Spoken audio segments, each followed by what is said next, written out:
지난 나흘 동안 영서 남부에도 300mm가 넘는 많은 비가 내렸는데요. 급류를 건너던 60대가 숨지고 곳곳에서 산사태와 토사 유출 같은 크고 작은 피해가 발생했습니다. 응급조치도 없이 방치되는 현장이 적지 않은데 또다시 최대 120mm의 강한 비가 예보되면서 추가 피해 우려가 나옵니다. 유주성 기자입니다. 나흘간 원주 332, 영월 306, 평창 279, 횡성 201mm 등 최대 330mm에 달하는 폭우가 쏟아지면서 영서 남부에 피해가 집중됐습니다. 영월군 산솔면 녹전중학교 바로 뒤에선 산사태로 펜스가 무너졌고 추가 산사태 위험이 계속되면서 내일 하루 휴교에 들어갔습니다. 학교 관계자는 건물 뒷산 경사가 심한 데다 나무들의 키도 크다 보니 언제 또 무너질지 모른다며 추가적인 안전조치가 필요하다고 말했습니다. 원주시 태장동의 한 아파트 인근 주차장에선 옹벽이 무너졌습니다. 방수포를 덮는 등 임시 조치를 해놨지만 언제 옹벽이 다시 무너질지 알 수 없어 바로 앞 민가 주민은 임시 대피소로 거처를 옮겼습니다. 신림면에서도 계속된 비로 지반이 약해지면서 곳곳에서 산사태가 나고 옹벽이 무너졌습니다. 지난 주말 산사태로 전봇대가 쓰러졌고 현장은 그대로 방치돼 있습니다.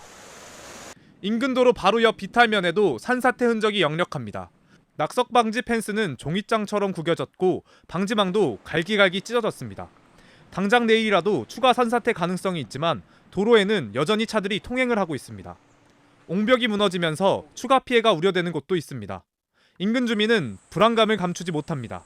근데 이번에 비 오면서 놀랬다니까. 내가 저 무너지는 걸 제일 처음 발견했는데 뭐 퍽하더니 그냥 막 완전 무너지고 막. 그래서 나도 이거 걱정돼 죽겠어요 지금. 사흘간 폭우로 옹벽이 무너져 내렸습니다. 지금은 임시 조치가 돼 있지만 내일 다시 폭우가 예보돼 있어 언제 다시 붕괴가 시작될지 모르는 상황입니다.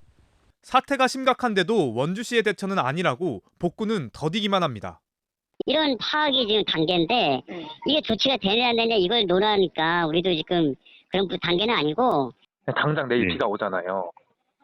비양이 이제 그렇게 많다고 그러면 저희가 그러는데 지금 비양이 적은 걸로 지금 파악되고 전문가의 말은 다릅니다. 적은 비가 온다라고 해도 적은 비가 침투하게 되면은 이제 문제가 됐던 집안 자체가 추가적으로 미끄러질 수 있는 거죠. 계속된 비로 산사태 위험이 높아지는 가운데 전문가는 당장 산사태를 막을 수 없다면 피하는 게 최선이라고 조언합니다. 산지를 바로 끼고 있는 민가나 이런 데서는 실제로 비가 많이 오거나 지금처럼 문제가 되는 시기에는 사실은 이 주민들이 좀 피난을 가시는 게 제일 좋아요. 이번 비로 원주에서는 1명의 사망자가 나왔고 강원도에서는 63세대 103명이 임시 대피했습니다. 농작물 피해도 컸습니다.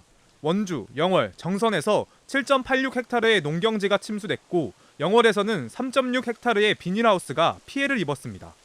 강원 남부 내륙에는 모레까지 최대 120mm의 비가 예보돼 있고 특히 내일 새벽부터 아침까지 돌풍을 동반한 시간당 30에서 60mm의 강한 비가 내릴 수 있어 침수와 산사태, 하천 범람 등에 철저히 대비해야 합니다. MBC 뉴스 유주성입니다.